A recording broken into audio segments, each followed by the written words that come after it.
Chers participants donc au premier sommet des chefs d'État de l'AES, bonjour. C'était un immense plaisir et un honneur de nous retrouver ici aujourd'hui, une date bénie, une date mémorable, le 6 juillet 2024, ici à Niamey. Avant tout propos, rendons grâce à Dieu qui a permis donc que ce jour soit. Nous lui disons merci pour tout ce qu'il a pu faire pour nous jusqu'à aujourd'hui et tout ce qu'il fera pour les peuples de l'AES. Permettez-moi également de rendre hommage au peuple nigérien qui a tant souffert depuis l'avènement du CNSP et qui continue de rester debout. Aux Nigériens qui nous ont réservé un accueil chaleureux hier lorsque nous avons foulé le sol de notre patrie ici. Vous êtes plus que des amis, vous êtes plus que des voisins, vous êtes nos frères, vous êtes nos sœurs, ou du voisinage. Nous avons le même sang qui coule dans nos veines, coule le sang de ces vaillants guerriers qui ont combattu et qui ont réservé ces terres que nous appelons Mali, Burkina et Niger. Dans nos veines coule le sang de ces vaillants guerriers qui ont aidé le monde entier à se débarrasser du nazisme et de beaucoup d'autres fléaux.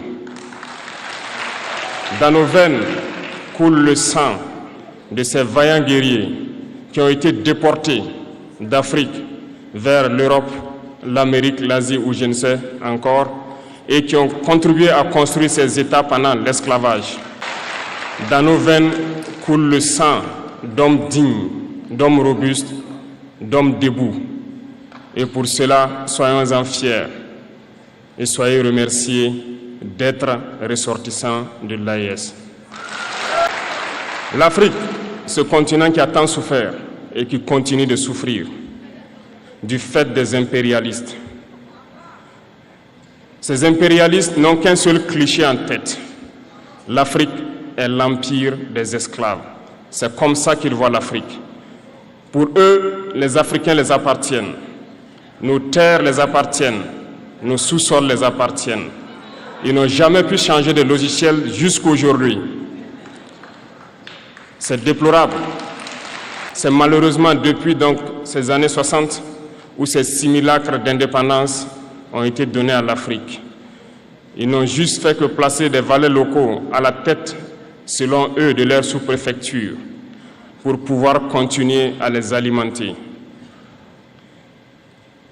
Ces valets locaux que nous allons qualifier aujourd'hui d'esclaves de salon n'ont d'autre repère à satisfaire le maître et à faire tout ce que le maître lui dicte.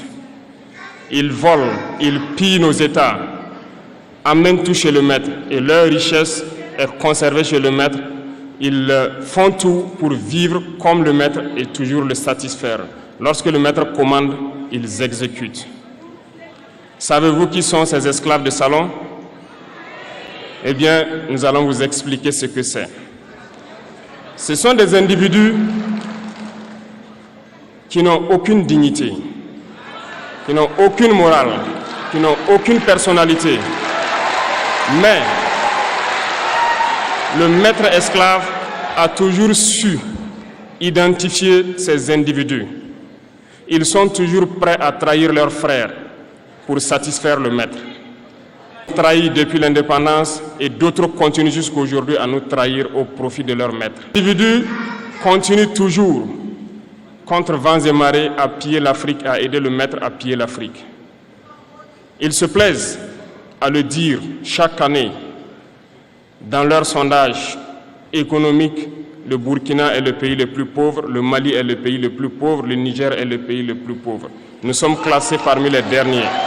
Aussi pauvres qu'ils le disent, mais quand est venu le moment de prendre nos responsabilités, nous avons demandé à ces maîtres de quitter les lieux.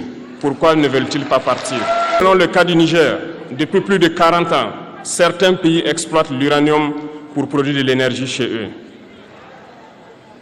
D'Ottawa jusqu'à Paris, les rues sont illuminées, c'est la lumière. Mais au Niger, c'est l'obscurité qui nous est servi. Lorsque vous partez dans nos États, nos sols sont troués de toutes parts pour rechercher les métaux précieux tels que l'or. Mais souvent, il n'y a même pas la moindre route accessible pour atteindre les zones où ils exploitent l'or, encore moins certains services sociaux de base.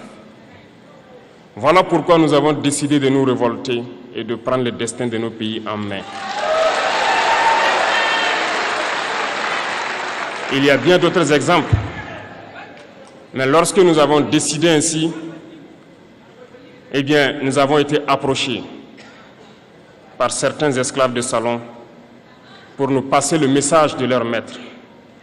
Parce qu'ils avaient créé cette sorte de chaîne polymère qui se relève à la tête de nos États pour les servir. Et nous sommes venus briser la chaîne. Et c'est inconcevable pour eux. Ils nous ont donc approchés et ils nous ont demandé de rentrer dans les rangs pour faire partir de l'élite qui doit diriger l'Afrique, parce qu'ils ont une élite formée et formatée qui doivent suivre, qui sont incrustés dans cette chaîne-là. Nous avons refusé de rentrer dans leur rang. Et dès lors, les hostilités ont commencé. Ils ont fait fourvoyer dans nos zones plusieurs mercenaires, des formateurs. Les agents sont descendus dans le Sahel pour espérer mener des attaques barbares, lâches contre nos populations, espérer les révolter. En plus de ces attaques sur le terrain, les attaques communicationnelles, la manipulation, la désinformation battent son plein dans leur rang. Mais les peuples du Sahel ont compris et plus jamais on ne pourra les manipuler. Ils savent d'où ils viennent, ils savent ce qu'ils font et ils savent où ils partent.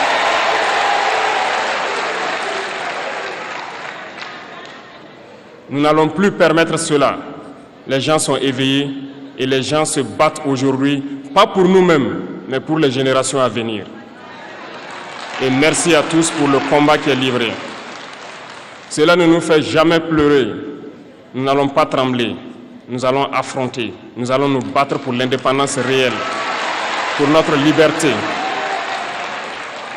Parce que pour faire peur au peuple de l'AES, ces individus n'ont que 3 termes dans la bouche: démocratie, liberté, droits de l'homme.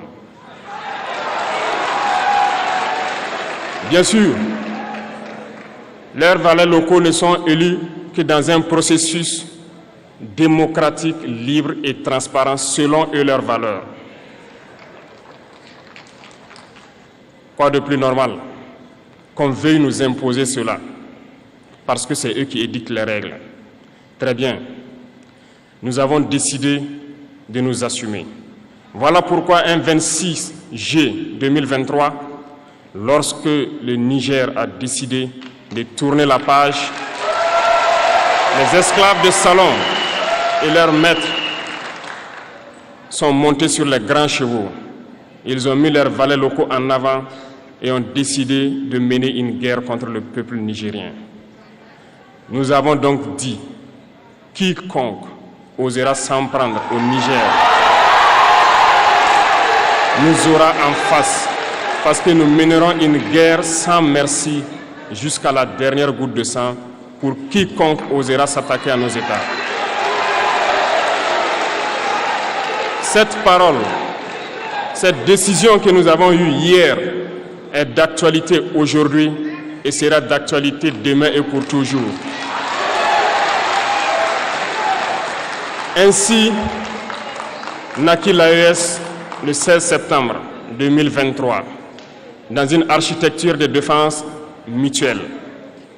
Mais nous avons jugé nécessaire de prolonger et d'agrandir donc l'architecture de l'AES. Ce qui nous rassemble aujourd'hui doit nous permettre d'aller sur d'autres terrains en plus de la défense, notamment les finances et l'économie, les infrastructures, la santé, l'éducation, bref, j'en passe. Je souhaite donc que ces moments soient pour nous une histoire que nous allons écrire pour l'AES, mais surtout pour l'Afrique et pour le monde entier. Que Dieu illumine tout un chacun de nous. Que Dieu nous inspire dans ces tâches qui nous sont confiées. Et surtout, que lorsque nous faisons tous nos travaux, que nous ayons en tête une seule chose, l'intérêt suprême de nos populations.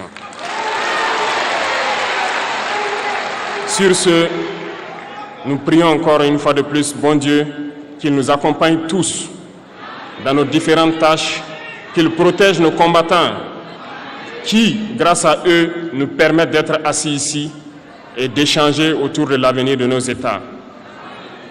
Soyez donc remerciés une fois de plus, peuple nigérien. Soyez unis et solidaires, peuple de l'AES, la patrie ou la mort.